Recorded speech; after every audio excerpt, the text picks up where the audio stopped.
Mom and pop restaurants or just going to the corporation? What up, internet world? It's your boy Jermaine back with another video.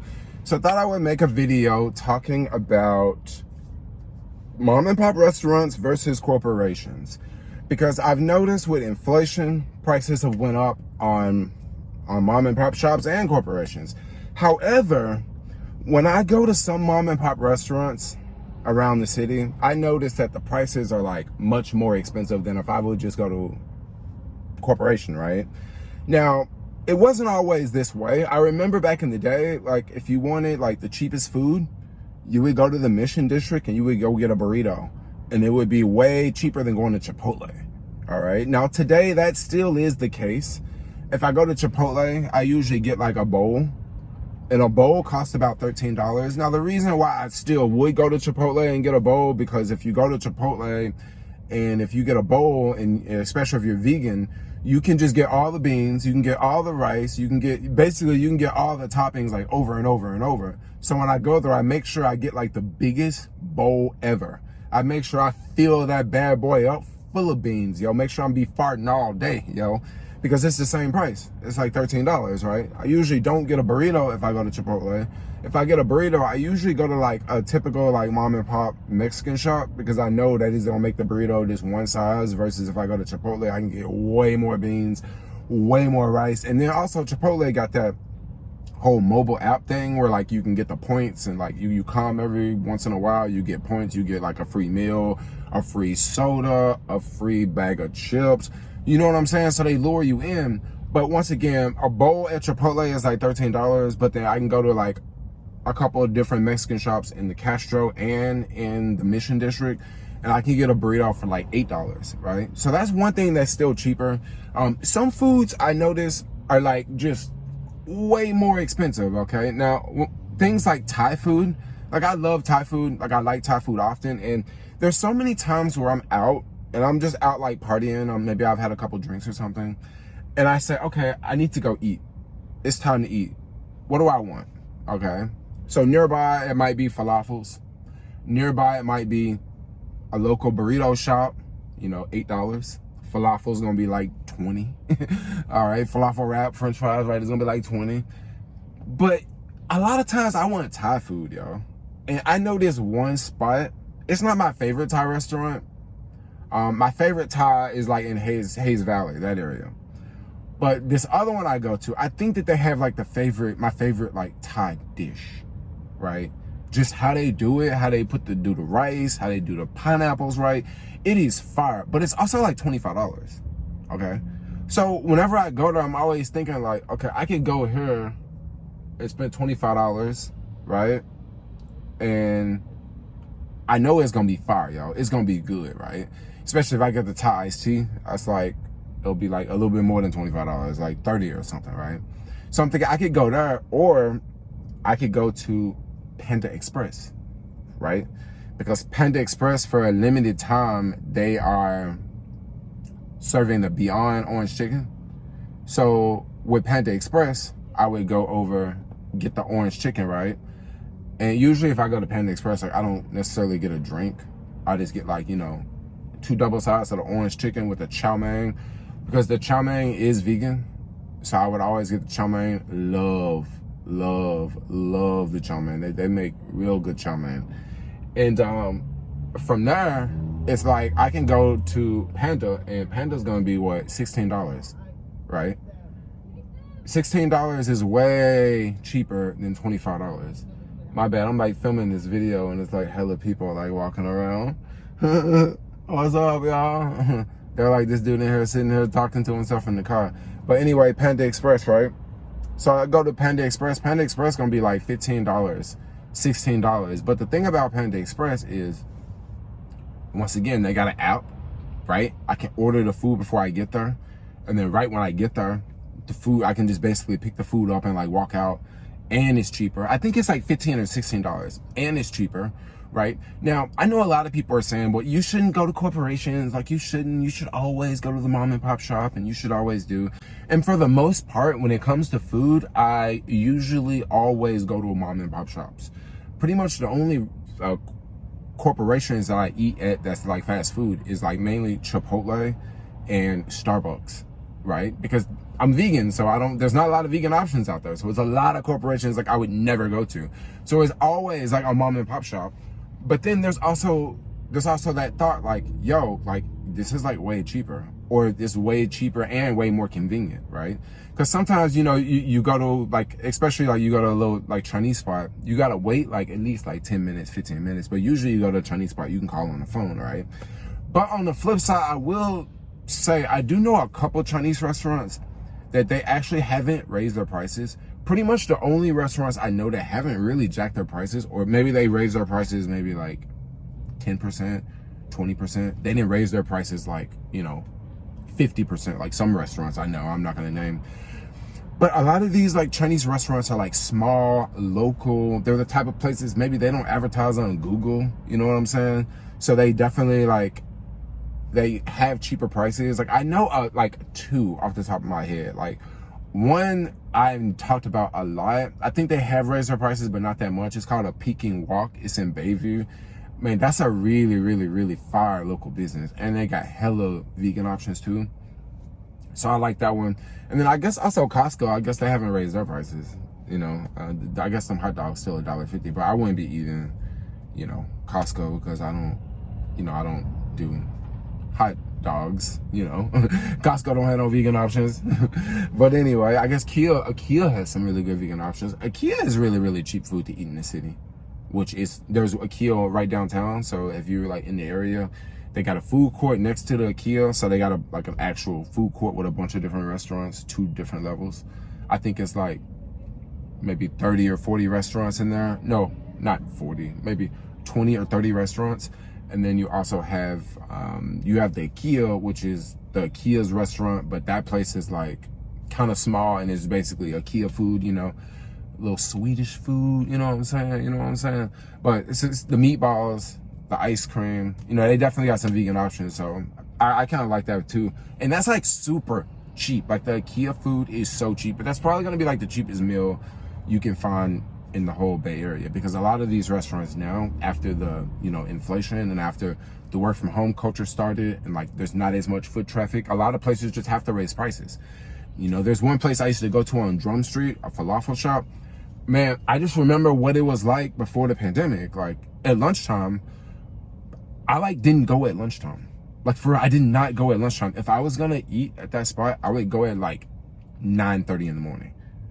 Because if you would go after 10, it would be so many people outside the restaurant from like 10 to like 2 or 10 to like 1. It would be so many people waiting outside the restaurant because all the people would pile out of the office and, hey, just walk right around the corner, because it was right near Embarcadero Plaza, walk right around the corner and bam, falafels, right?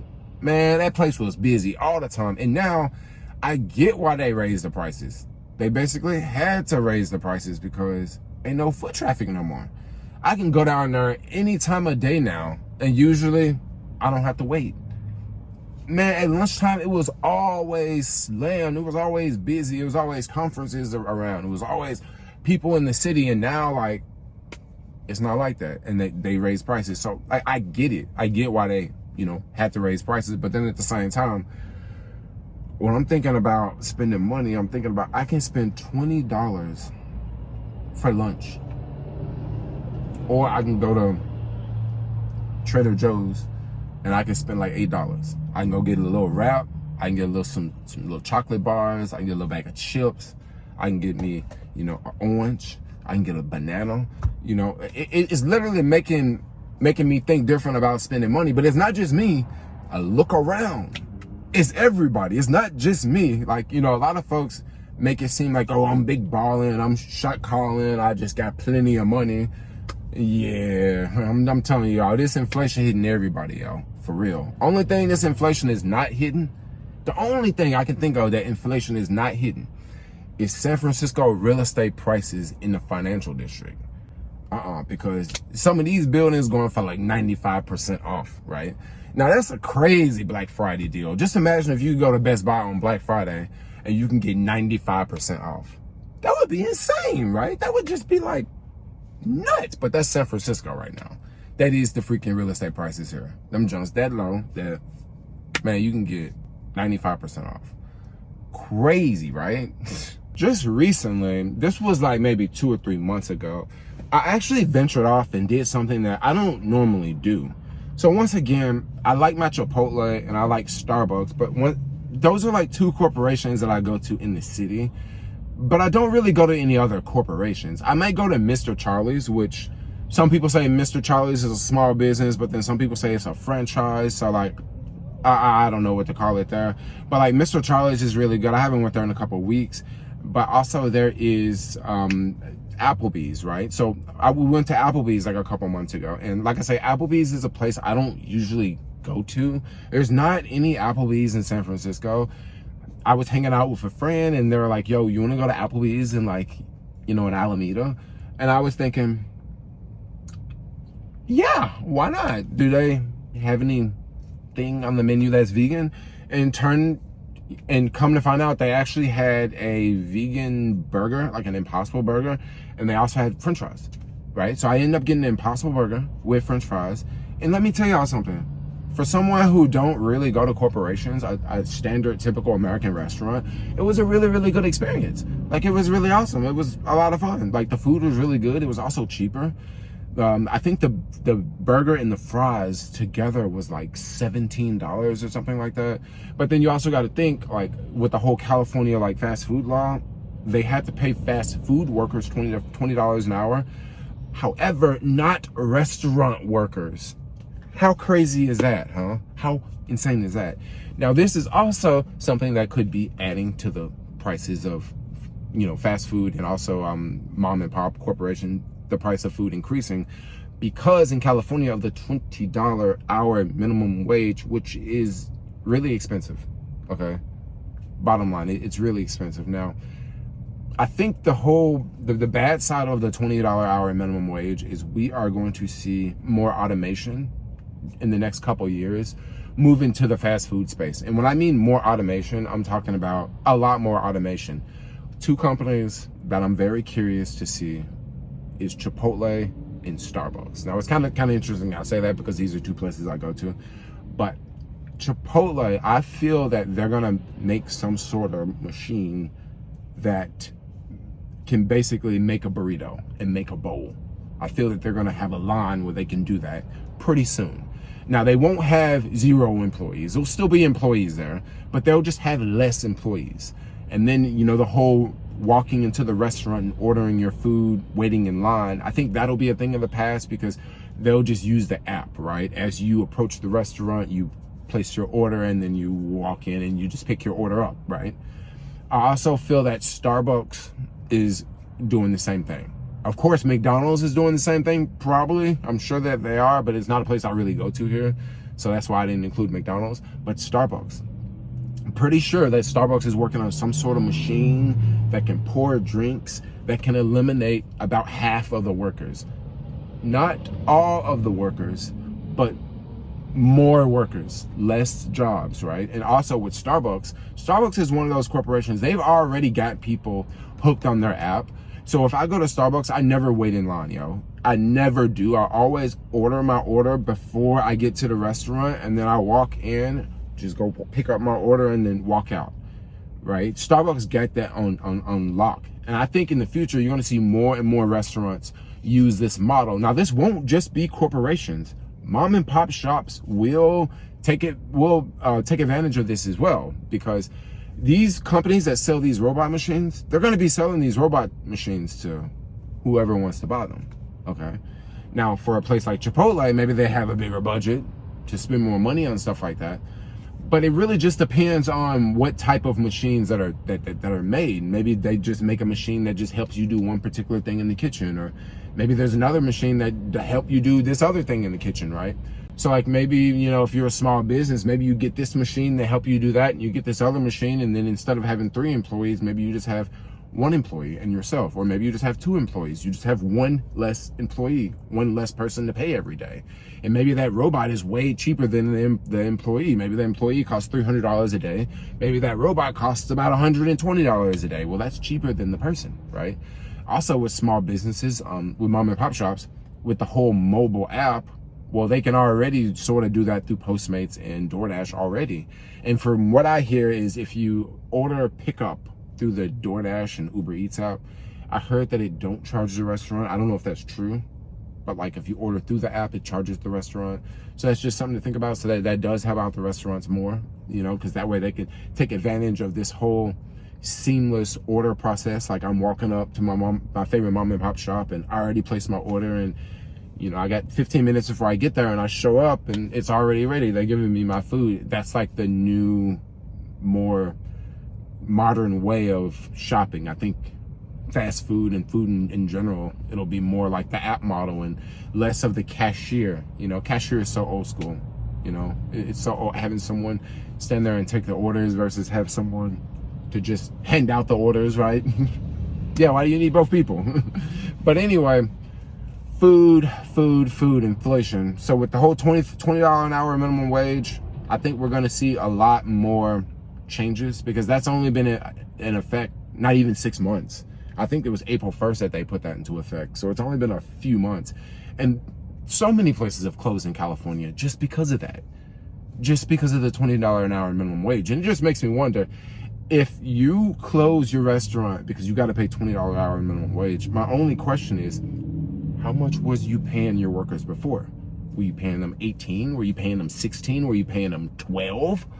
You know, like how much were you paying them before? Because I think the minimum wage in California was like $16. So you're at least paying them $16, but now you have to pay another $4 per hour times each employee. I guess that really does add up over time, especially if you got a bunch of employees.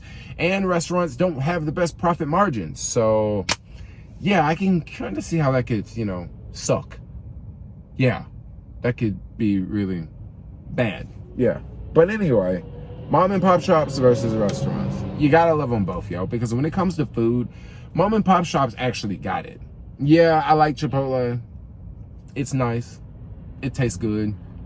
But I can think of so many other little mom and pop restaurants that do it so different, right? They just do it so different. I like the sauce at Papa Lote's. Papa Lote's got the best freaking mild sauce in the world, yo. I don't know what they do, but they mild sauce is so fire. Papa Lote's, that's another San Francisco small business, yo. That's another fire one. Also, Taco Boys in Castro. Ooh, they got real good quesadillas, yo. Real fire quesadillas. Gotta get shout outs to Taco Boys. I might have to go to Taco Boys later after this video, because a vegan quesadilla sounds so fire right now, yo. But anyway, I thought I would just talk about the cost of food and corporations versus your mom and pop shops, because I know I'm not the only one that be looking at these prices that be like, dang, bro, these folks over here are straight charging. You know what I'm saying? But for now, I'm gonna wrap this one up. Thanks a lot for watching. I'm trying to get back with these daily videos, chatting about something or that or this or that. But anyway, we out. I love all of y'all. Y'all have a great day. Like, comment, subscribe. Thanks a lot for watching, and peace out, yo.